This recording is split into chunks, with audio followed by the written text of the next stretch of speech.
And it goes a little something like.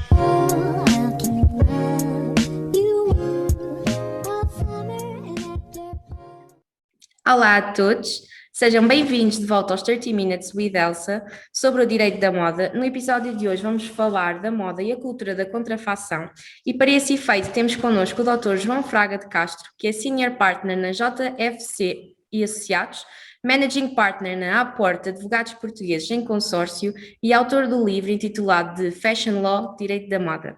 Dr. João, seja muito bem-vindo aos 30 Minutes with Elsa, é um gosto para nós tê-lo connosco. A primeira pergunta que lhe gostaria de fazer é o que é a contrafação e de que forma é que ela se interliga com a pirataria? Antes de mais, o imenso gosto em estar convosco, e é imenso gosto porque nós,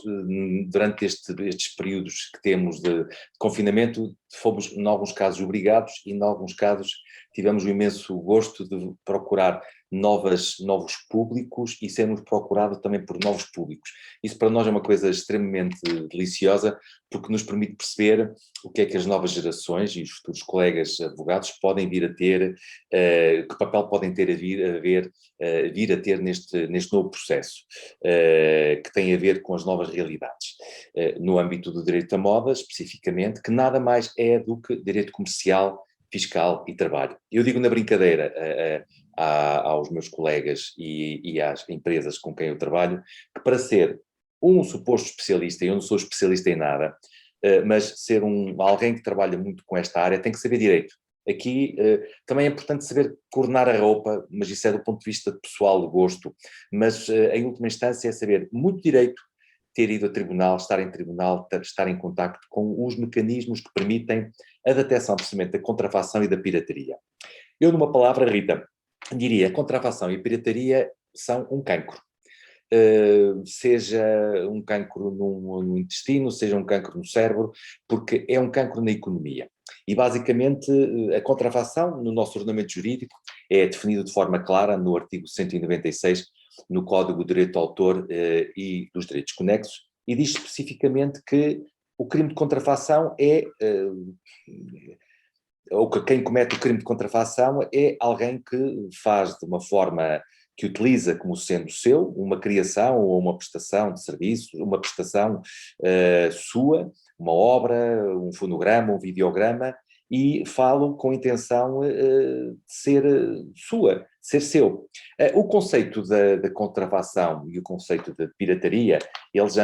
confundem-se de uma forma bastante grande, porque também se nós virmos aqui, embora que sejam diferentes, e na sua gênese são diferentes. A pirataria seria mais algo como, e pegando aqui numa definição das muitas que poderão ser utilizadas, seria mais um crime de natureza económica, tanto como o caso da contrafação que se consubstancia na utilização abusiva de uma obra protegida pelos direitos de autor e direitos conexos, obviamente, e que pode ser objeto de uma reprodução ilegítima. E isso depois pode ter uma expressão ao nível da parte literária, ou da parte de um fonograma, ou a nível, por exemplo, do software com base na lei da criminalidade informática. A contrafação e a pirataria, elas andam de mãos dadas, seja de uma forma económica, seja de uma forma social, e elas manifestam-se a montante e a jusante quase sempre em simultâneo em diferentes segmentos de produto, Rita. Muito obrigada, Dr. João. A próxima pergunta que gostaria de fazer é, sendo este um desafio desta dimensão, quais são os mecanismos de combate que existem para o problema da contrafação? Tal como eu referi no início, quando a Rita me pergunta o que é contrafação, e eu referi que era um cancro, eu diria que o melhor mecanismo de combate que pode haver para a contrafação e para a pirataria, que em alguns casos, numa parte, e não vou dizer alguma coisa que me possam cortar a cabeça os mais puristas, num certo nível de desenvolvimento do produto, a contrafação eu estou a falar no caso da China especificamente, a contrafação e a pirataria foram elementos de desenvolvimento de produtos novos, ou seja, eles copiaram uma forma de benchmarking, copiaram, viram como é que se faz e passaram a fazer, com design próprio ou sem design, com alguma qualidade, mas sem a qualidade original, mas com uma marca própria. Agora, aqui a questão que se coloca é a melhor forma de proteger e o mecanismo mais forte que eu conheço de proteger é a Rita, eu, o João, a Manuela, a Catarina, a Ana, a Sofia, o António, o Tiago e o Bernardo. Essa é a forma mais eficiente.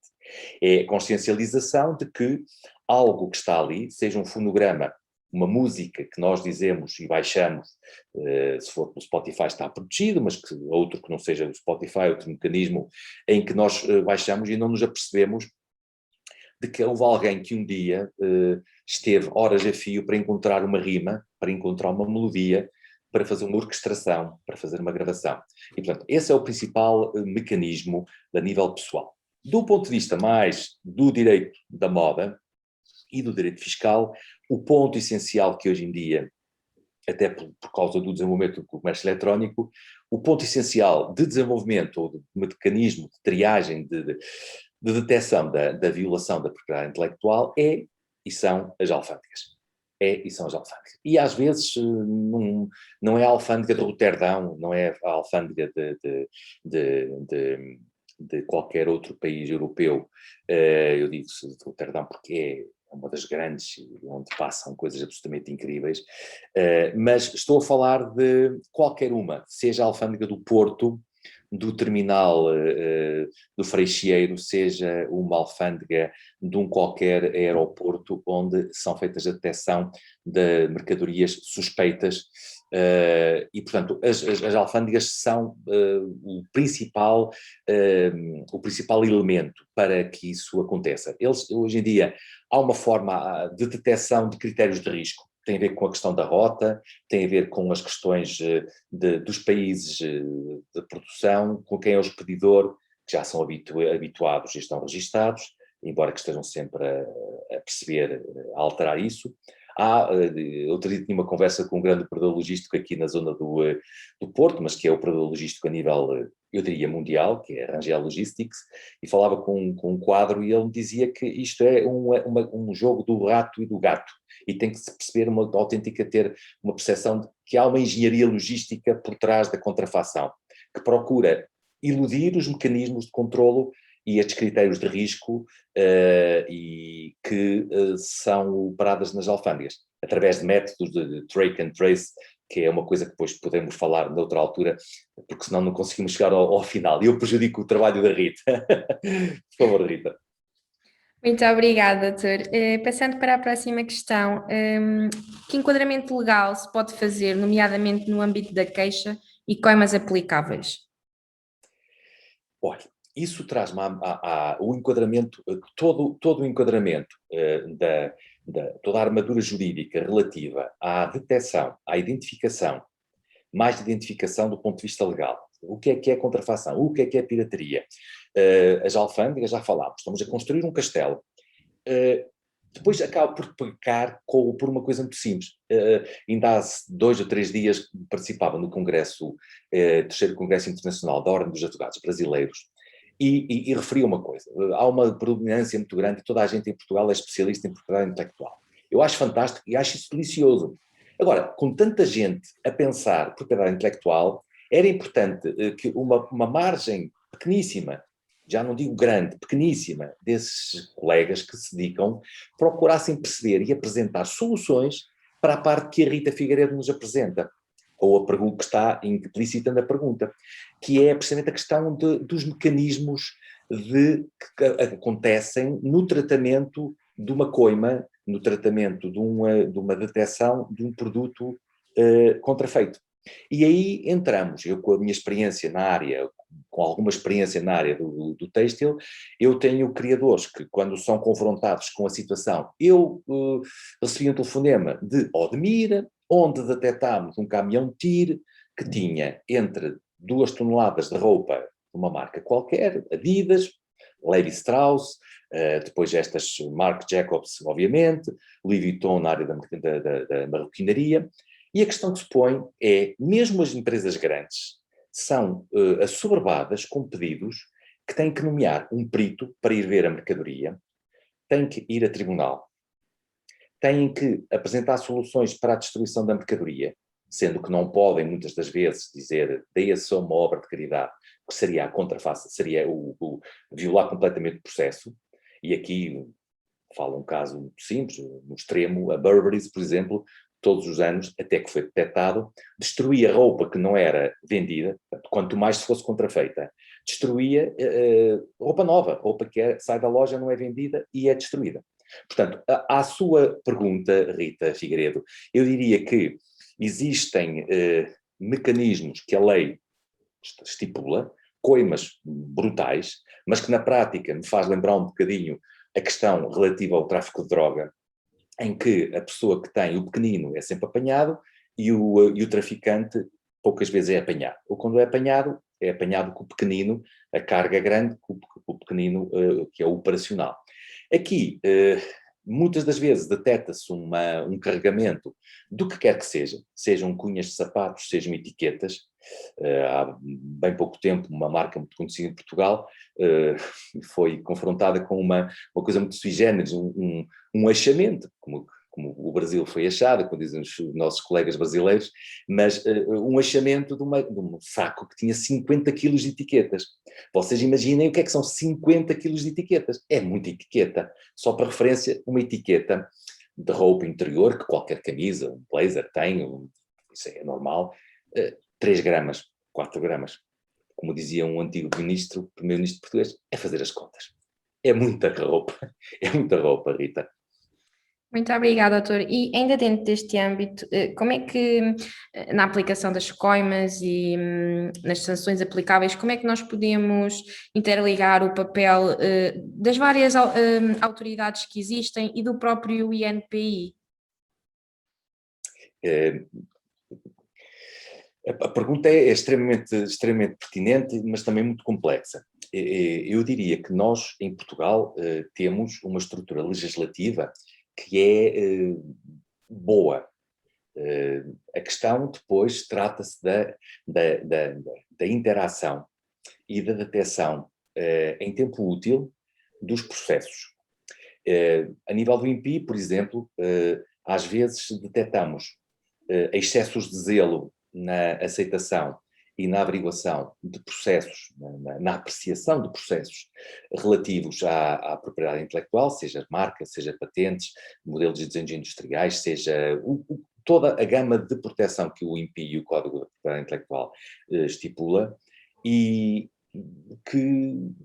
geram alguma estupefacção. E eu ainda pergunto se será por falta de meios, será por falta de sensibilidade, mas tenho que dizer que o processo tem sido de incremento em prol de um determinado resultado positivo a 200% nos últimos 10 anos, através da presença digital do INPI, mas a parte, o INPI não funciona só com computadores, nada funciona. Nem a inteligência artificial ainda está aqui suficientemente implementada. E, portanto, no INPI eu faço esse reparo. Depois, teria que haver, sim, os órgãos de polícia criminal, o Ministério Público, em articulação com o INPI, terem bases de dados partilhadas, porque os que fazem, quem tem capacidade para fazer este tipo de violação, são quase sempre os mesmos. E quando eu falava aí em cima, na questão do track and trace, o track and trace permite ter uma percepção de quem são os habitués, quem são os indivíduos que fazem sempre isto. E são os mesmos. Eu dou um exemplo muito simples. Foi detectada há cerca de uns 4 anos que havia uma linha ininterrupta, tipo just in time, entre Madrid e o Porto. E quando digo Porto, digo o cluster abaixo do Porto São João da Madeira, têxtil, e acima de São João da Madeira, o Val do Ave e o Val do Cávado, que são os grandes clusters têxteis em Portugal, em que abasteciam em just in time os grandes mercados de rua de Madrid com roupa, principalmente malharia, de contrafação do que quisessem. O mercado dizia, o produtor, o vendedor dizia, nós precisamos de coisas da Gucci, ou da Dolce & Gabbana, ou do que seja, ou dizer Marlboro, ou batata frita, ou caramelo. E eles faziam, no dia seguinte estava lá. Portanto, era uma linha online permanente, uma linha online não, mas era uma linha permanente de fornecimento e abastecimento de mercado. Portanto, respondendo de forma clara, articulação, partilha de bases de dados, informação e um maior rigor a nível do INPI na informação de quem requer o quê, quem requer proteção, quem não requer proteção e a forma articulada como isso pode ser feito com os órgãos de polícia criminal e já há brigadas muito boas a nível da GNR e a nível mesmo da Polícia de Segurança Pública, que vão carregando dados, só que depois os dados, eu tenho aqui uma coisa, outro tem aqui outra coisa, mas não fazem esta junção. Por isso é a resposta, Rita. Muito obrigada, doutor. Doutor João, uma questão que gostaríamos de fazer, sendo o doutor bastante experiente nesta área, como é que é trabalhar com um tema tão sensível e se nos podia falar um bocadinho da sua experiência? Olha, Rita, eu caí no têxtil da maneira mais natural possível. Eu fiz durante 25 anos, exerci a minha atividade como advogado e por questões familiares havia uma ligação muito grande a um setor têxtil, a algumas empresas da área têxtil, na zona de Barcelos, e sendo que o meu próprio pai também estava ligado a nível do retalho à questão inclusive chegou a ter, há muitos anos atrás, um primeiro princípio, o meu apelido final, o último nome do apelido é Castro, e Castro ao contrário dava Ortzac. E o meu pai contou-me que em 1960 teria feito um exercício de criar uma marca que seria Ortzac. Claro que a marca não era bonita, não sei se as fazendas eram boas certamente havia, não havia, era tudo feito com grande qualidade, porque não havia a obsolescência programada das peças. E eu caí neste campo, sendo certo que logo no início a primeira coisa que o meu pai me disse que havia aquela coisa das avanças e trabalhar para as fábricas e a cultura lá de casa era que a coisa mais certa que eu poderia esperar é que eu não seria nunca, ou não seria no início, advogado, quer que seja, teria que trabalhar no meu rumo, fazer o meu caminho e assim fiz. Acompanhámos durante os últimos 20 anos os processos de deslocalização têxtil das empresas dos clusters de têxtil do Val do Ave e do Val do Cávado, não do Norte, porque o Norte é uma coisa que me confunde às vezes, o Norte é Chaves, portanto, Nordeste é Bragança e Braga é Noroeste. Portanto, não é o Norte, em Chaves não há indústrias têxteis. Isto é uma parte que às vezes me deixa um bocado confuso, porque gosto muito de geografia. E, portanto, o cluster têxtil, a determinada altura, com grandes e maciças encomendas, principalmente de grandes marcas, dos grandes players, estamos a falar da Adidas, da Hummel, da Levi Strauss, da Zara, da Marks & Spencer, que fazia também muitos produtos têxteis, viram necessidade, ou tiveram necessidade, estamos a falar de contratos de programa de 5 anos, com, por exemplo, 5 milhões de peças, 3 milhões de peças, 200 mil peças, 800 mil peças, começou-se a fazer uma migração para mercados de proximidade onde se poderia ter algum tipo de controlo sobre o processo produtivo, sobre os têxteis, sobre os próprios produtos químicos, sobre o processo de fabrico genérico e que em termos de logística pudessem ter uma maior proximidade sem custos exagerados. Claro que, como dizia o professor Miguel Cadilha há muito tempo, falava dos custos de contexto, ir fazer uma deslocalização têxtil significa um exercício absolutamente diabólico de congregação de vários saberes, desde o direito comercial, ao direito fiscal, ao direito de trabalho, e depois uma mole imensa de boas vontades em perceber como é que funciona o mercado marroquino, e já começa a entrar o que é que foi a deslocalização têxtil, o mercado tunisino, o mercado turco, antes ou mais ou menos simultâneo com o Brasil, sendo que o Brasil foi o segundo maior elemento de deslocalização, em que no Brasil, desde tinturarias,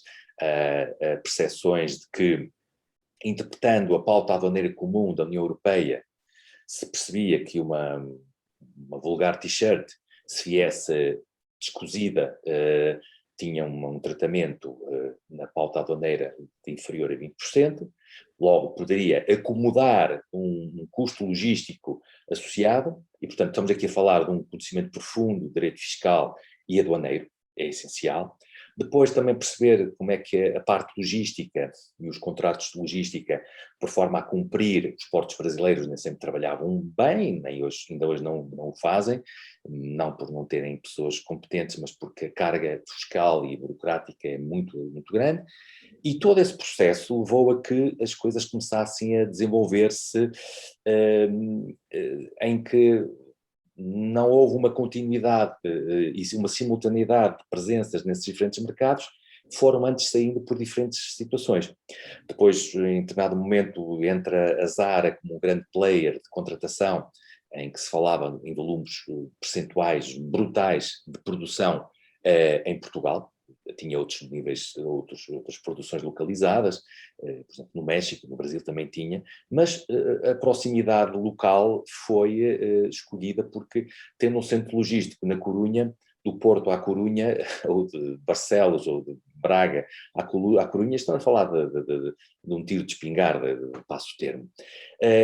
Estas questões todas acabaram depois por se traduzir internamente, com a percepção que o empresariado tinha que ter de fazer contratos de compra e venda e contratos de fornecimento, contratos de transferência de tecnologia com esses diferentes operadores. Chegava a haver operadores portugueses que faziam para marcas de grande nome, como a Prada, a Balenciaga, a Malharia, não, o Couture, e que não tinham simplesmente um único documento que titulasse e que lhe desse conforto perante uma situação de haver uma exigência do comprador de eu quero fazer este tipo de estampado, uma transferência de um determinado desenho, por sua vez também estava protegido e era rodeado por todas as regras de confidencialidade e todos os acordos de 20 e 30 páginas que era preciso ver, porque em última instância quem perdia era o pobrezinho do empresário. E as empresas não tinham isso, não tinham, e foi muito difícil impor, entre aspas, quem quis, e ainda há quem não queira ou quem não perceba, mas hoje em dia, com a questão dos wearables e com a questão de uma t-shirt que pode ser um elemento de tecnologia pura e dura, foi e é necessário que cada vez mais haja a intervenção de um advogado, e eu costumo dizer que um contrato de distribuição de batatas ou de cebolas continua a ser um contrato de distribuição de batatas e de cebolas, e se for de roupa, também aparentemente é a mesma coisa. Só que o não ser aparentemente a mesma coisa é que faz a diferença. Daí que alguém que trabalha nesta área tem que perceber o que é uma râmula, o que é um jet, o que é uma lavandaria, o que é uma confecção, o que é uma tinturaria, e o que é que são as controladoras que estão a representar as empresas e que fiscalizam a obra que está a ser desenvolvida. E isto basicamente é o que um advogado pretende ter. Nós na pós-graduação que fazemos na Católica, já é a segunda pós-graduação, primeiro começou por ser Fashion Law e depois, juntamente com a doutora Ana Afonso, a professora doutora Ana Afonso, que é minha colega na coordenação da pós-graduação, decidimos também acrescentar o management, porque a parte do management é uma componente se calhar mais americana, mas também é portuguesa. Porque todas as economias que têm um setor exportador e onde o direito da moda se exerce, se desenvolve, todas as economias onde há uma grande exportação, as necessidades são muito diferenciadas. Não há tanto aquela questão da propriedade intelectual, não é maioritária na nossa preocupação diária, sendo que é importante, e é importante mais que não seja para chegarmos a esta frustração, em alguns casos, que é um determinado designer que vai a uma feira, leva 100 sapatos de mulher, 100 sapatos de homem, ou 50 ou 40, esqueçamos a quantidade, leva, e não pode proteger, nem há formas de proteção, ou se as houver, a forma de proteção, a forma de reação à sua violação é de tal maneira onerosa que volto sempre à velha questão. Eu aprecio imensamente os colegas que trabalham na propriedade intelectual, mas era muito mais importante que, em vez de estar a fazer inúmeras e bonitas e excelentes teses de doutoramento na área da propriedade intelectual, tentassem usar essa sua capacidade, que é meritória e que eu não tenho, porque me tenho que dedicar a outras áreas que são muito mais familiares, que pudessem coordenadamente com as instituições internacionais e nacionais definir formas mais expeditas que não redundassem em coisas como foi esta novela autenticamente, que não era uma novela jurídica, era uma novela de marketing e de publicidade fantástica do Sr. Louboutin acerca da sola de Red, as solas vermelhas dos sapatos da Louboutin. E, portanto, isto, em breves palavras, o direito da moda é para advogados que trabalhem na advocacia, que não sejam juristas, que vão a tribunal e que as regras processuais civis, o direito formal e o direito substantivo, seja algo que esteja bem na sua cabeça e que implica conhecer a realidade a que se está a falar, seja em termos do digital, seja em termos do que não é digital e da logística pura e dura de como é que se faz esta detecção, e se evitam questões, e com isto terminava, com um cliente nosso que fez uma exportação para a Coreia do Sul, de uma quantidade brutal de equipamentos de proteção, que estava ao abrigo de um acordo comercial que dizia que se não houvesse incorporação de produtos exteriores à comunidade, haveria um abaixamento da taxa aduaneira de X%, 10%. O cliente pediu o estudo não foi aceito por qualquer circunstância que eu não posso especificar, talvez por causa de não estar habituado a pagar por uma coisa destas, e o que aconteceu foi que foi descoberto, claro que depois também podemos falar das ratoeiras que os acordos de comércio têm e as pautas aduaneiras têm para que um produto descambe a taxa ou dispare de uma suposta isenção ou não isenção ou taxa baixa para uma taxa maior. Resumindo e concluindo, o produto levou como bónus uma taxa acrescida de 10%, o produto esteve sem desalfandegar durante cerca de 15 dias, teve que se contratar um advogado na Coreia do Sul e a margem do cliente ainda teve que ser mais baixa, porque o consumidor final, aproveitando-se da situação, disse: mas eu estou a perder o interesse na obrigação, estou a perder o interesse na prestação. E, portanto, nos termos de um ordenamento que não era muito diferente nesse aspecto do nosso, disse: eu vou dar como encerrado este processo, vou entregar-vos a mercadoria, vocês podem, como se diz na brincadeira, comer com batatinhas. E o que aconteceu foi que o cliente teve que baixar. Ou seja, o resultado disto, uma margem muito baixa do que podia ser uma margem muito boa. E por isto, Rita Figueiredo, acho que especifico muito bem porque é que andamos aqui, porque é que gostamos tanto disto e porque isto é direito, e direito bom e bonito, que tem relevância académica, relevância na prática, sempre em interação. Sim, doutor, sem sombra de dúvida, é isso que também queremos mostrar a quem tem assistido a estes episódios. Muito obrigada. Para terminar, fazemos uma última questão. Quais são os efeitos que a atual pandemia faz sentir no âmbito da contrafação? Olha, no âmbito da contrafação, eu e o jeito da pandemia, há uma coisa que obviamente não temos tempo para tocar, mas deixo como elemento de trabalho, elemento de pesquisa. O acordo sobre os direitos de propriedade intelectual relacionados com o comércio internacional, com o acrónimo TRIPS, revela bem aquilo que se está a passar. Basicamente, isto é um acordo na área do direito de propriedade intelectual e que procura a todos os níveis fazer uma proteção de tudo aquilo que tem uma proteção a nível dos diferentes ordenamentos, daquilo que são ideias, obras criativas, e que de alguma maneira estão a ser violados. Isto tem a ver com a pandemia neste sentido. A contrafação não ficou nem mais nem menos, apenas os meios por onde ela é feita passou a ser mais sobre o digital, porque não só os marketplaces, como também os sites oferecem tudo e levam a casa. E, portanto, a parte o canal de rua deixou de ter a importância que tinha noutro tempo. Mas este acordo de TRIPS, especificamente, e tem a ver com a propriedade intelectual e tem a ver com a contrafação são à parte. Estamos a falar de roupa, estamos a falar de maquinaria, estamos a falar de medicamentos, estamos a falar de coisas absolutamente insuspeitas e todas elas fazem mal, ou à saúde, ou à economia, ou aos trabalhadores. Mas neste caso do TRIPS, especificamente, e tem a ver com a pandemia, tem a ver com medidas e pressões que têm sido feitas no sentido de que possam ser baixadas as formas de pressão, baixadas as pressões dos detentores de propriedade intelectual sobre, por exemplo, medicamentos, sobre, e aqui a questão das vacinas vem ao de cima, obviamente, que permitam que possa haver quase pôr em open source as fórmulas médicas e científicas que permitem a produção laboratorial. Por isso que, especificamente, não do direito à moda, mas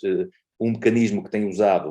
sido grandemente usado para proteger a criação artística e a criação dos designers